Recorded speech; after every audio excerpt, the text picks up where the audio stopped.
നൽകുമ്പോൾ ഘടകകക്ഷിയാണ്, പ്രധാനപ്പെട്ട ഘടകകക്ഷിയാണ്. അവരുടെ പിന്മാറ്റമോ കാലുമാറ്റമോ എന്തെങ്കിലുമൊക്കെ ഉണ്ടാവാൻ പാടില്ല എന്ന് സർക്കാർ തീരുമാനിച്ച പോലെയാണ്. അല്ലെങ്കിൽ അവരുടെ സംസ്ഥാനങ്ങളിലേക്ക് വലിയ തുകകൾ നിർദ്ദേശിക്കപ്പെടുന്നൊരു സാഹചര്യം, അതല്ലാതെ രാഷ്ട്രീയമല്ലാതെ വേറെ എന്ത് കാണാൻ എന്നുള്ള സംശയവും ജനങ്ങൾക്ക് സ്വാഭാവികമായി ഉണ്ടാകാം.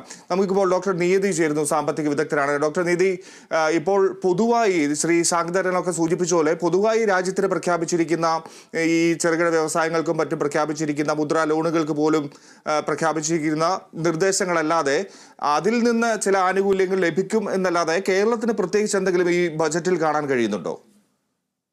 കേരളത്തിന്റെ ബഡ്ജറ്റിന്റെ മൊത്തം ഡീറ്റെയിൽസ് വന്നിട്ടില്ല.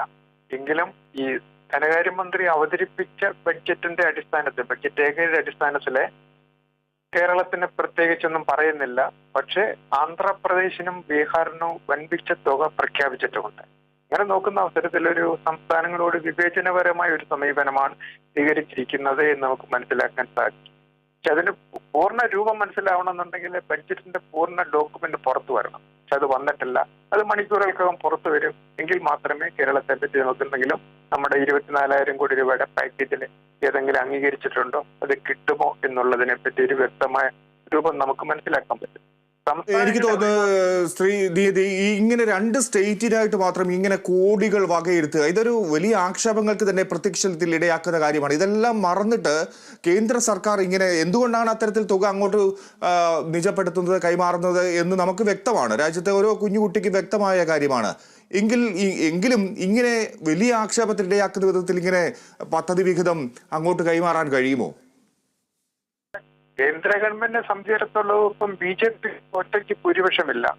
ഇവരെ ഘടകകക്ഷികളുടെ പിന്തുണയോട് കൂടിയേ മാത്രമേ ഭരിക്കാൻ പറ്റത്തുള്ളൂ. അങ്ങനെ അടുത്ത 5 വർഷം ഭരിക്കണം എന്നുണ്ടെന്നുണ്ടെങ്കിൽ TDPയുടെയും ബീഹാറിലെയും സഹായം ആവശ്യമാണ്, അവരുടെ പിന്തുണ ആവശ്യമാണ്.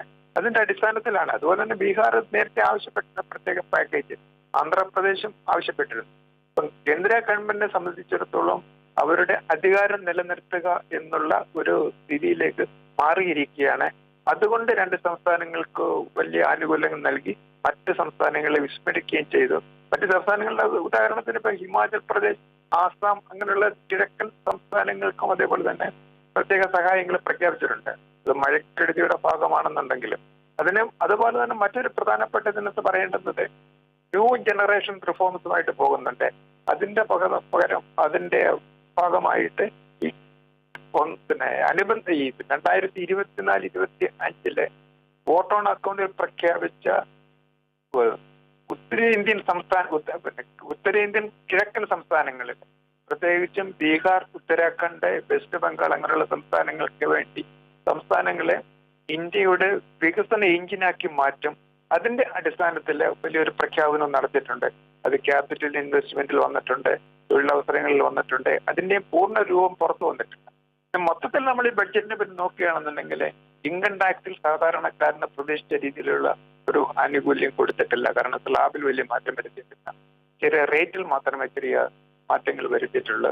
അതേപോലെ തന്നെ കാർഷിക മേഖലയ്ക്ക് 1.56 ലക്ഷം കോടി രൂപ മാറ്റിവെച്ചു എന്ന് പറയുന്നു. പക്ഷെ അത് ഈ വോട്ട് ഓൺ അക്കൗണ്ടിൽ കഴിഞ്ഞ പ്രാവശ്യം പറഞ്ഞിരുന്ന ഏകദേശം 1.46, വലിയ മാറ്റമൊന്നും വന്നിട്ടില്ല. ഗ്രാമീണ മേഖലയിലെ കാർഷിക മേഖലയിലെ ഭക്ഷ്യ സബ്സിഡിക്ക് എത്ര, രാസവള സബ്സിഡിക്ക് എത്ര, അവരുടെ ക്രെഡിറ്റ് വായ്പയ്ക്ക് വേണ്ടി മാറ്റിവെക്കുന്നു, ആ വിവരങ്ങളൊന്നും പുറത്തു വന്നിട്ടില്ല.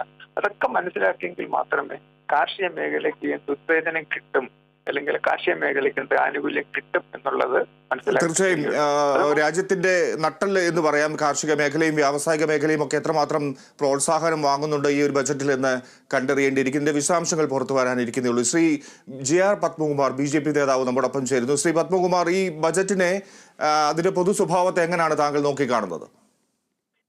വളരെ വികസനോന്മുഖമായിട്ടുള്ളൊരു ബഡ്ജറ്റാണ്.